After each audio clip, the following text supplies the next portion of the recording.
Hello, everyone, and welcome. This is Joyce Edison, welcoming you to the Global Workplace Wellness Summit. I am so glad that you've decided to join us today. The summit is being brought to you by Interpersonal Wellness Services, Inc., and we are a leading provider of wellness, education, coaching, and support services for the corporate market. Today, I have the pleasure of introducing Lee Brovedani. And Lee is known as the Trust Architect.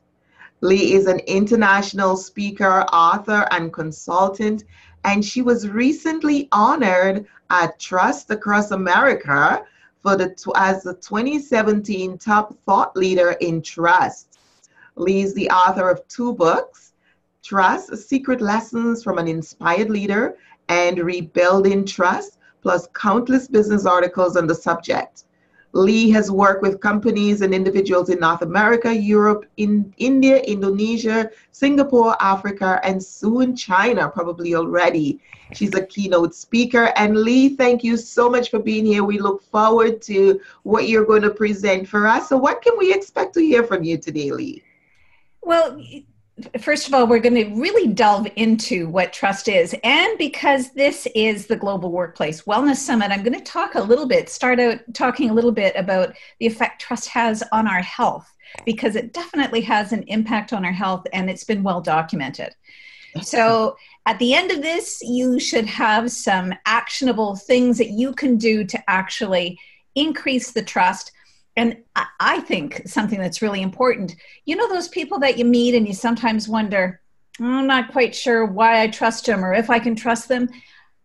At the end of this, you'll have my 5 C's that you can look at and say, okay, do they fit into each one of these categories? Do they actually do things that allow me to trust them? Oh, so this is so exciting. I'll have a better idea. This sounds very exciting. I can't wait. I'm going to give it over to you, everyone. Lee Brovedani. Well, thank you. And I'll just add, so 2017, 2018, and now 2019, Top Thought Leader in Trust. So I was really excited to receive it for the last 2 years as well.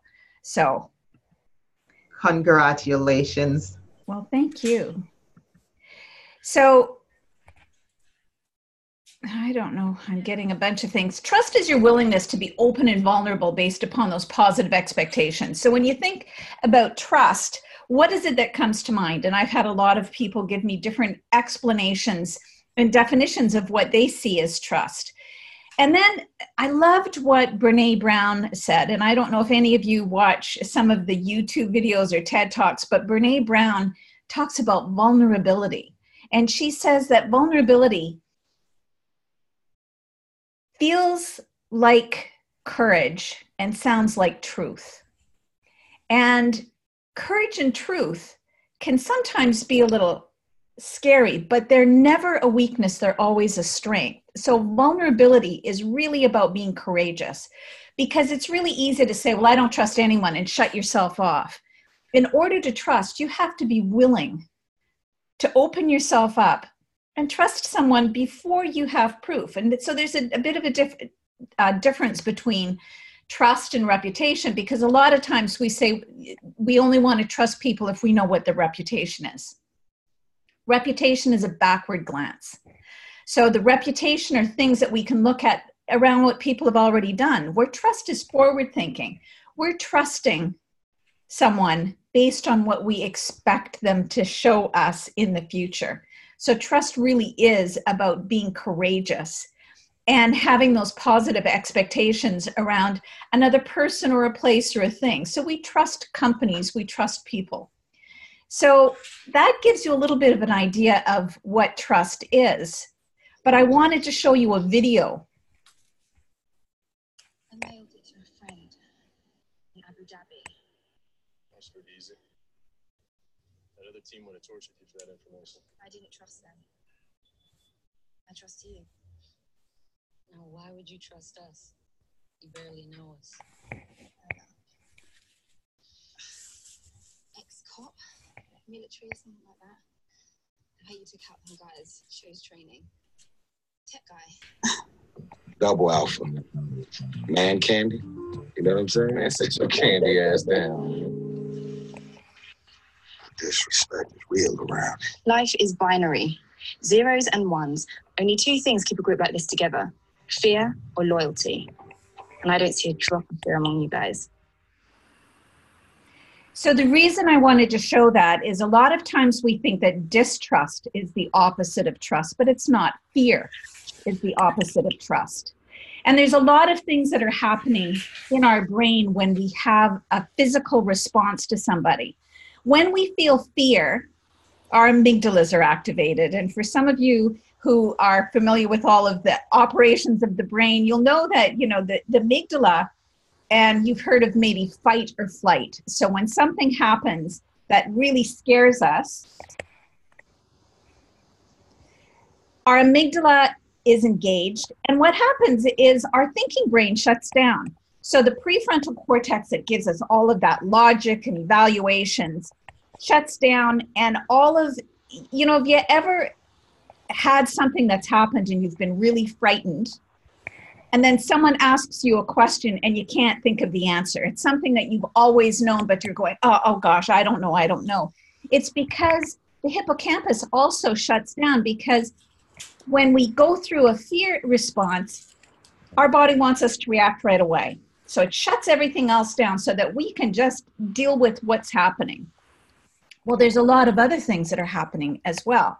So now you know that if your staff, or if you are feeling fearful, which is the opposite of trust, you're not getting the best out of your people because your brain's shutting down. You're not able to think as clearly. That's one of the things that happens. One of the other things that happens, is that there's a lot of chemicals that are released. When we trust, there are a lot of chemicals that are released in our bloodstream as well. And the biggest one of those is oxytocin. Now, I'm going through this really quickly, so if you're interested in hearing more, get in touch with me later and I'll send you some information. So oxytocin is the love drug. And I had the pleasure of interviewing Dr. Paul Zak, who was the person who actually discovered the connection between the neurotransmitter oxytocin and trust. So every time we feel trust, that chemical is released into our bloodstream. Now, have you ever met somebody who's madly in love and you haven't seen them for a while and their skin is glowing and their face looks really wonderful and you're thinking, oh my God, and you say to them, oh my gosh, you must be in love. You look wonderful. Your hair is shiny, your complexion is glowing. That's oxytocin. Oxytocin is that wonderful chemical that's released into our bloodstream that really gives us that healthy glow. So now we know that there are chemicals that are released in our bloodstream when we are in fear and when we are in love. So one of the other chemicals that is released into our bloodstream when we are really fearful is cortisol. And cortisol gets a bad rap. We need a certain amount of cortisol released into our bloodstream in order to regulate our heart and do all kinds of wonderful things. But when it's released too much, then it actually starts to break down our cells. So the reason I wanted to just do a little tiny bit about what happens chemically when we trust is because, after all, this is a wellness conference and that there is physical implications when we aren't trusting people, when we are fearful all the time. And I don't know about what you're seeing happening, but right now, trust is going down in the world. I constantly keep on top of sites that are measuring the amount of trust that's happening in the world. And everywhere it is taking a little bit of a dive. So personally, each of us has to do our own bit to increase the trust in our personal life, not just because we have better relationships, but because it's better for our health. And I just love this little picture of the two siblings that are hugging, because you can see the trust and the love that's there. And it's just one of those wonderful things. One of the things that happens when you hold a child is there's that oxytocin release. And it's the bond that you have. So it's a bond that you have with children, with friends, with trust. One of the things when I was talking to Dr. Paul Zak, he did a lot of his research at a friend's wedding. And she allowed him to set up a tent outside of her wedding and take blood samples to measure the amount of oxytocin in the blood. I thought this was a little bizarre. The bride had a great sense of humor and jokingly called it her vampire wedding. So at this wedding, the people who had the most oxytocin released in their bloodstream was not a surprise, the bride. I think everybody would expect that.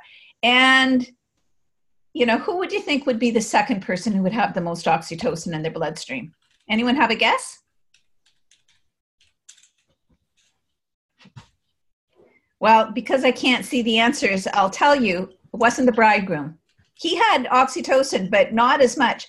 The person who had the second to the bride was the bride's mother. So, and it is why at a wedding, if you ever saw the movie The Wedding Crashers, why it was perfect, because they were able to have these relationships because there's so much trust, so much oxytocin that's released at a wedding that the trust is increased as well. Just kind of a fun little fact. Now, there is a difference between pessimism versus optimism. And I think that you can see that optimists trust a little bit more. A pessimist will see a situation as permanent, pervasive, and they'll see themselves as powerless.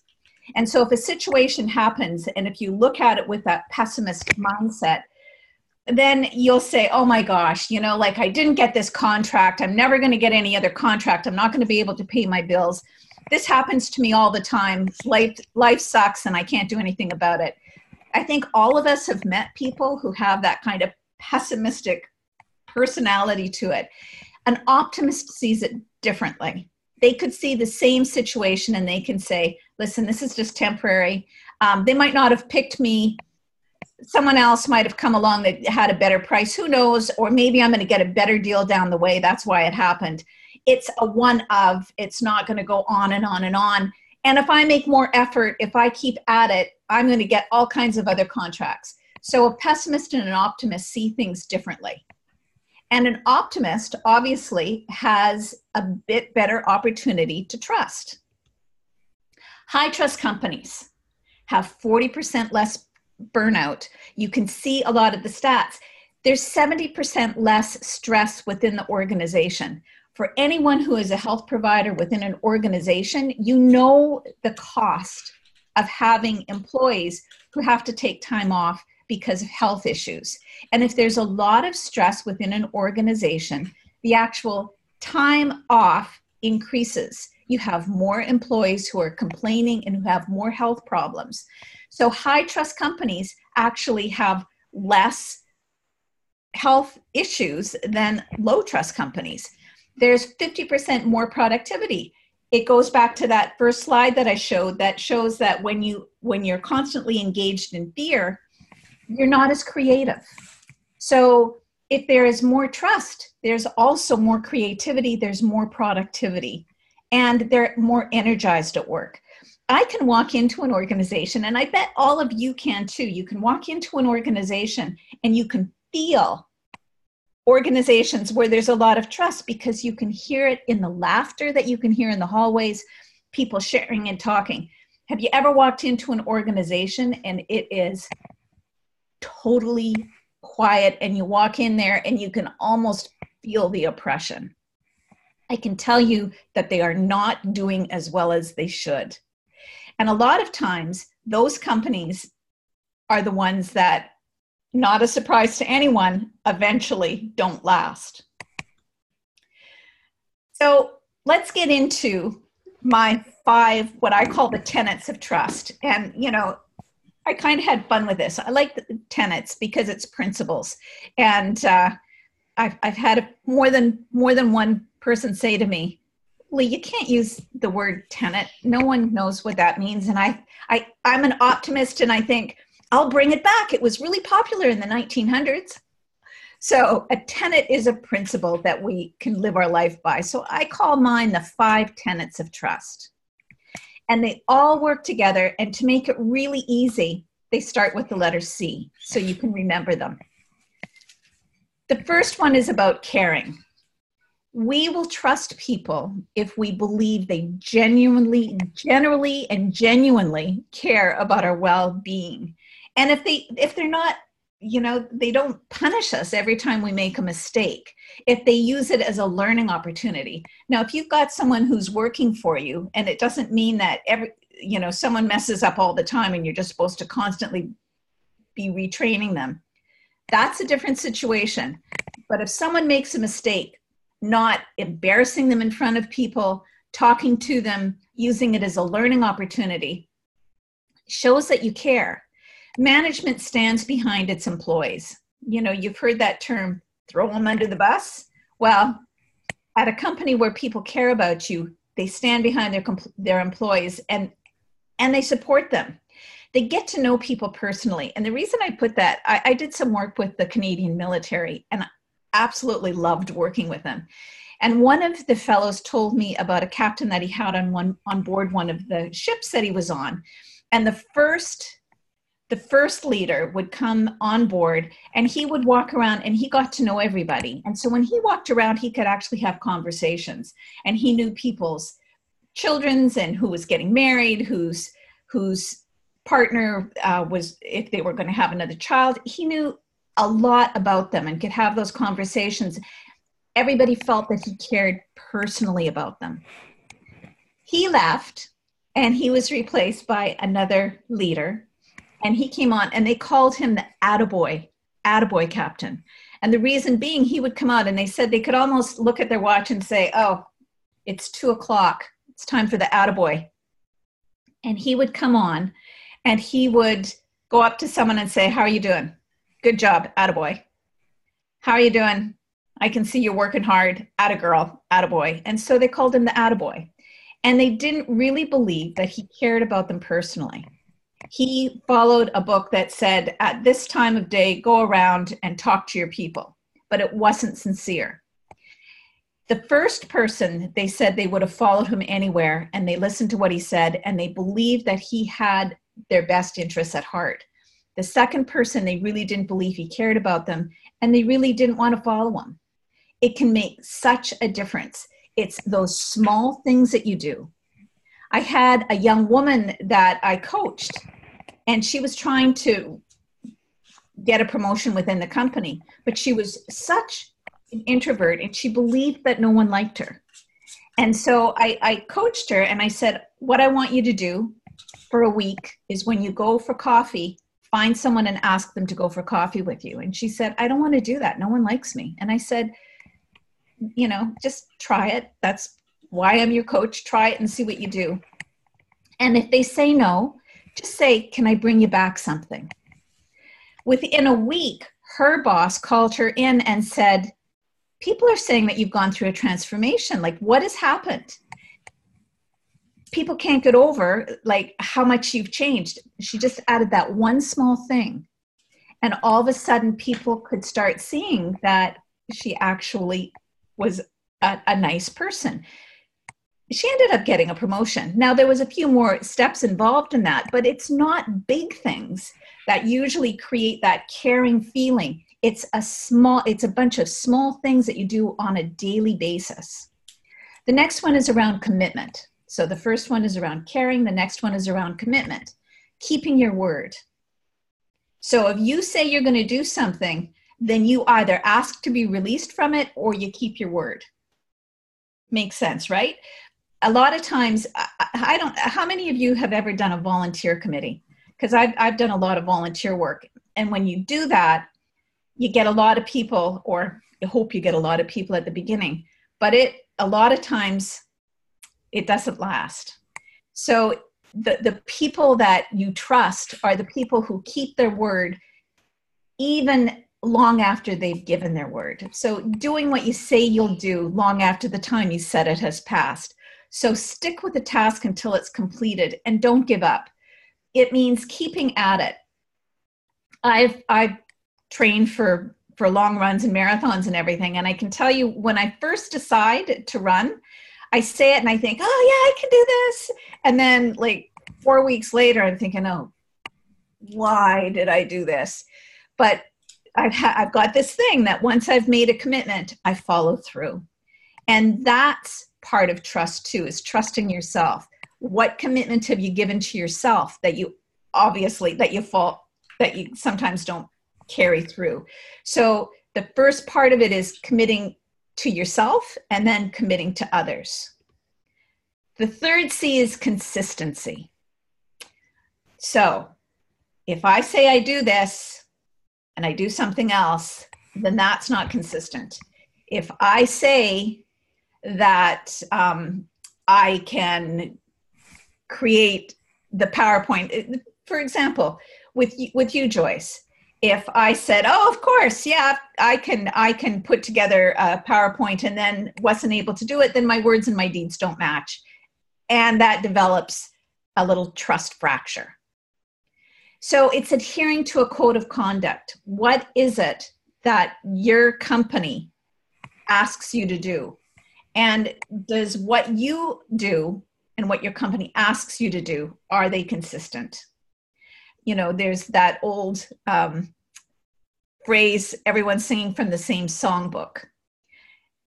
Does your whole team know what's required of them? And are they consistent? Are they all kind of going along on the same path?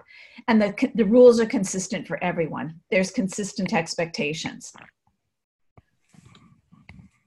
The fourth one is competence. So can you actually do what you say you're going to do? Now, when I'm working with somebody new, competence is usually the one that I think is the easiest one to actually negotiate with, because if I am bringing someone onto my team and they have all of the others, but maybe they don't have all the skills yet, I'll take them on, because if I can trust them with all of the others, skills can be learned. And if they're willing to learn them, then I can trust them. Show employees how to resolve mistakes without making excuses, and then do that continual learning. In order for me to be trusted with what I do, competence is the one that constantly has to change. Competence is like the line is always moving. Joyce, I'm sure that with all of the skills that you do, you're finding that every year you have to upgrade. Competence is a skill that constantly needs to go forward and move forward. And the last one is communication, and it ties in all of them. Now, one of the things, if there are things happening within the organization that are causing a lot of turmoil, then you have to increase the frequency of the communication, even if it means repeating things. I don't know how many of you have been on a flight that has been delayed, and no one comes on and tells you what's going on. And so you're sitting there, like I was on a flight from Edmonton coming back to, I had spoken at a conference in Edmonton, I was coming back to Philadelphia. And we sat on the tarmac for 4 hours. And in those 4 hours, the pilot came on maybe 3 times. And it was painful. And I know that maybe there wasn't anything new to report, but if he would have come on and said a few times, you know, I'm just upgrading you on the situation. I've called and to see when we're going to be de-iced and this is what's happening. When people are in a situation, you need to increase the frequency of communications. Now, the best example that I have is when there was the fires in Fort McMurray. And during that time, a lot of the people who were the best at communicating were telling them everything that was going on. And a lot of times I've heard from people, I don't want to panic people. So I didn't want to give, I didn't want to give them information that might have been frightening. And I can tell you that it's better to err on the side of caution and saying, listen, we're not quite sure what's happening. We want everyone to be aware, and give them what you're concerned about, but then give them the hopeful future. Does that make sense? And I can direct you to some sites that can give you some wonderful points to go through when you're going through those really scary, difficult conversations. One of the best parts of communication is being a great listener. you know, my mother-in-law used to have this little sign on the wall that said, you have 2 ears and 1 mouth. That should give you an indication you should be listening twice as much as you talk.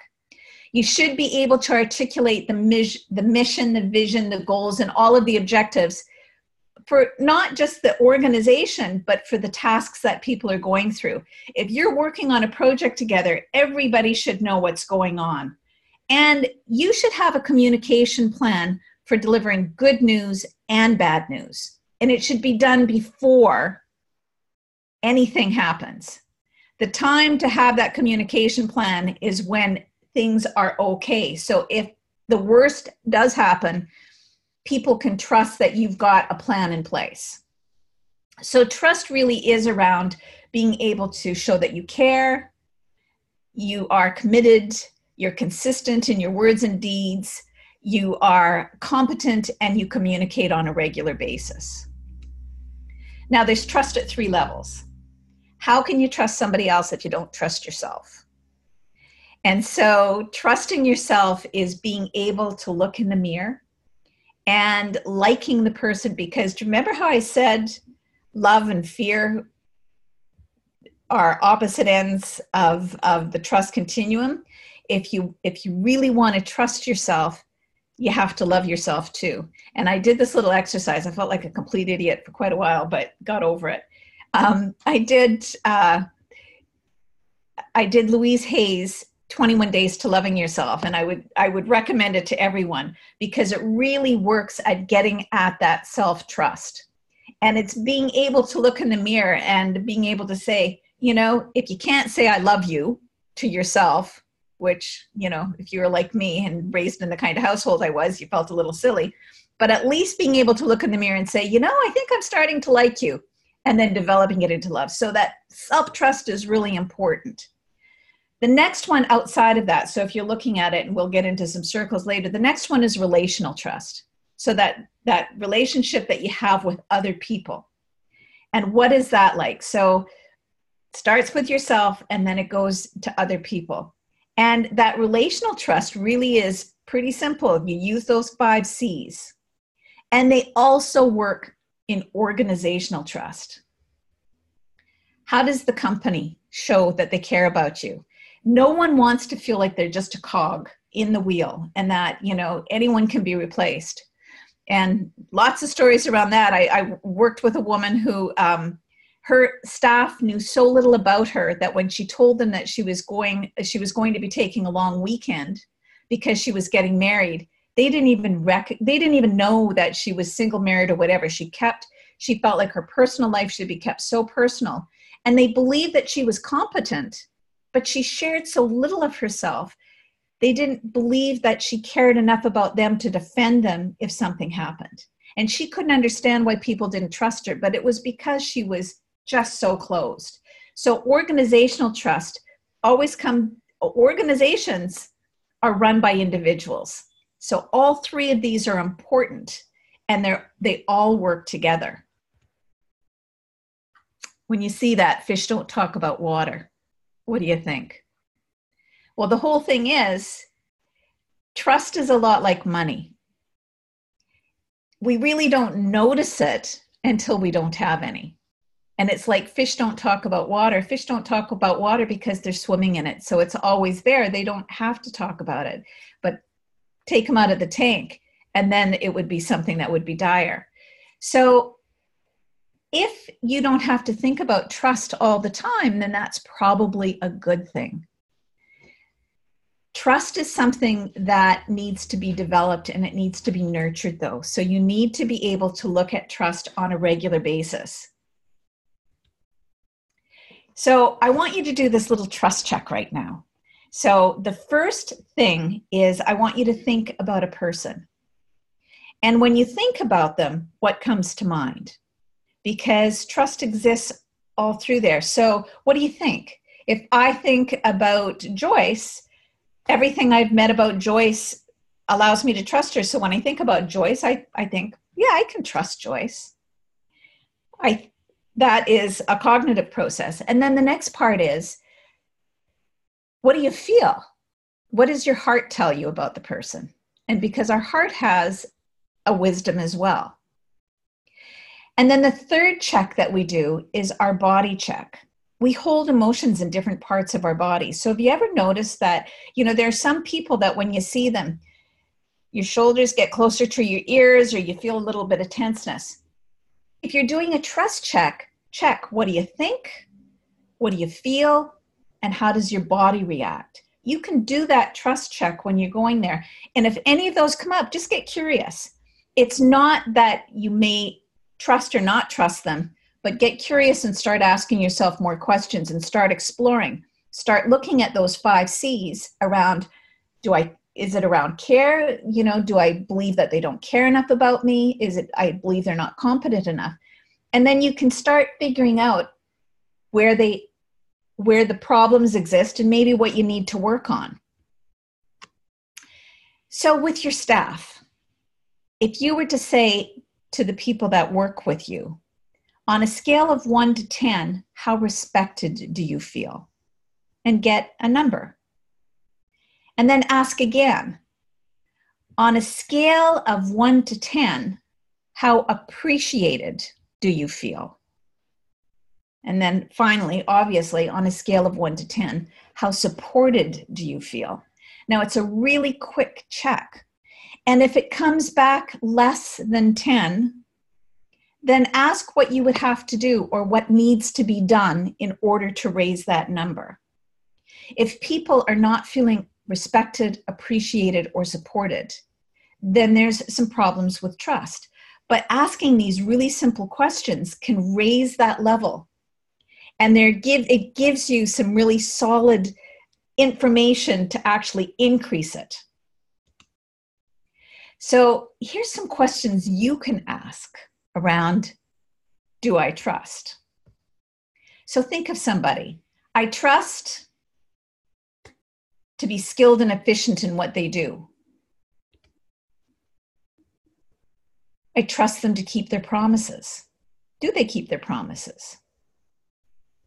I trust them to be compassionately honest with me, even when it's difficult. I changed it. People used to say, I trust them to be brutally honest. I don't want someone to be brutally honest with me. I want them to be compassionately honest with me.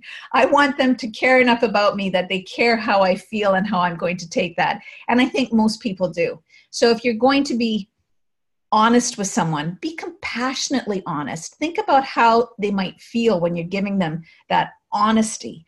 And here's something else that I want you to think of. I don't use truth telling as part of my trust model. You'll notice that I have those 5 C's, but a lot of people will, I've had people come up to me and say, well, trust is around telling the truth. And it is if it's a fact.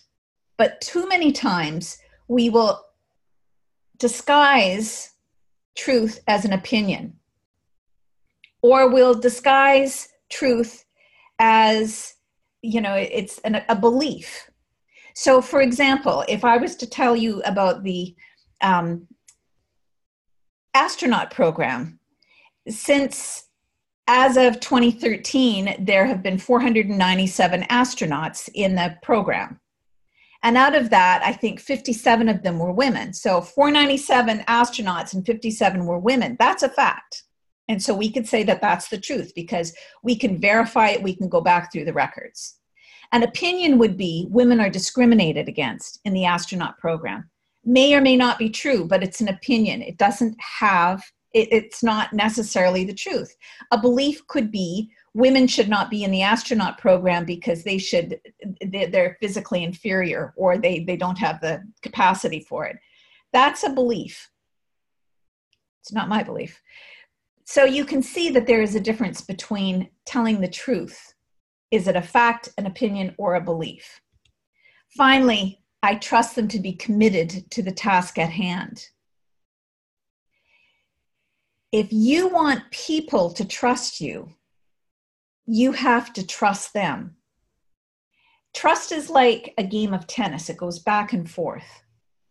And, I've done keynotes where I've had people identify. So I've said, okay, if someone is coming into the company for the first time, this is a person that's new to the company. On a scale of 1 to 10, how much do you trust them? 1 is no trust at all, 10 is complete trust. And line up along the wall. So we can go from 1, 2, 3, 4, 5, all the way up to 10. So I have people line up, and we have people who are a 1, they don't trust anybody until they get to know them for a long time. And then we have people who trust everybody until they don't trust them. And we all have kind of a place where we are comfortable. Well, my opinion is to trust everybody and to trust no one are equal failings. I think that we can enter into an agreement with a certain amount of trust and be open. But when people come to me, I trust them. I don't blindly trust, but I trust them. I trust them. And if I want people to trust me, then I have to trust them first. And that is the interesting thing about trust, is that you have to first give it to receive it. It's not the other way around. People are not going to show you how much they trust you until you show them how much you trust. You know, did I say that right? They'll trust you if you trust them. So I want to leave this open for a few questions, because I think trust is such an important discussion, obviously. And I think that there's a lot of things that you can do as far as understanding where trust lies within you. Now, my book, Trust Me, my next book is going to be coming out in a couple of months, and it really goes into all of the details on how you build and grow trust. So keep looking for it. I'm really excited about it coming out. So Joyce, any questions? This is so fabulous. I love the process that you walked us through to identifying the trust factor, which is what I call it.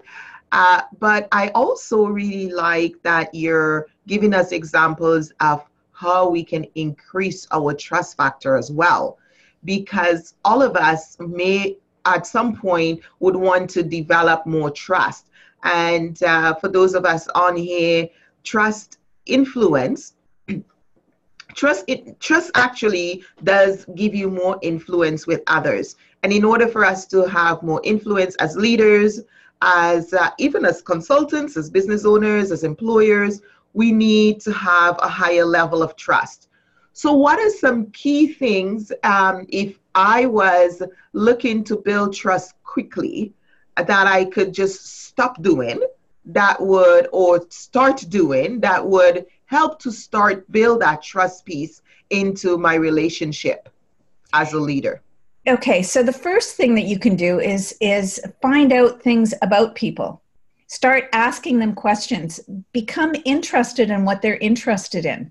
So this young girl that I coached, one of the other things that I had her do was go up to the cubes that people were working in at the time. And a lot of times they had pictures on the outside of their walls. And I said, you know, when people do that, it's because they're sharing that information about themselves. And so you can ask a question.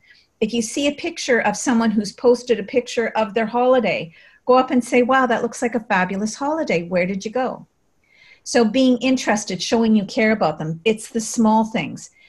When someone comes in, if they look like they're having a bad day, just go up and say, everything okay? You know, showing that you genuinely care is one of the things. Things that you can stop doing, cutting people off in the middle of a sentence might be something, you know. It's usually the small things that I had one person that I know, and she's a good friend, who went to a conference and she felt that she was ignored the whole time. And she had spent money to go to this conference. She was supporting this particular person, and the person didn't come by and thank her for her contribution. For her, she lost complete trust. So it's not big things. That's the one thing that I want to get across, is it's not usually the big things that can destroy trust. It's a million small cuts. So show that you care and show that you're vulnerable. If you're having a really bad day, a lot of times we think if we're having a bad day, if we hide it and don't share it with anyone, they won't know. How does that work for you? You know, people people pick it up. So a lot of times, if you're having a really crappy day, then just verbalizing and saying, I don't know how I'm coming across, but I'm having an absolutely crappy day. So I hope you don't feel like it's being reflected on you. Sorry if it's coming across. And all of us are egocentric. And so a lot of times you'll hear someone go, oh, thank God, I thought I had done something. Has that ever happened? Oh, yes, very often. Yes. So we can stop believing that if we don't say something, people aren't picking up on things. Interesting, because I studied emotional intelligence for more than a decade.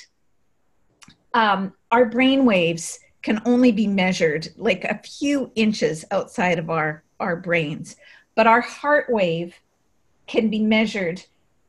I can't remember how many feet away from our body. And emotionally, when we are feeling something, our heart waves really give off different information. How many of you have walked into a room and you've gone, ooh, someone just had a fight? Yep. So we show who we are without realizing it. So that's why I say emotion is both an action and a feeling.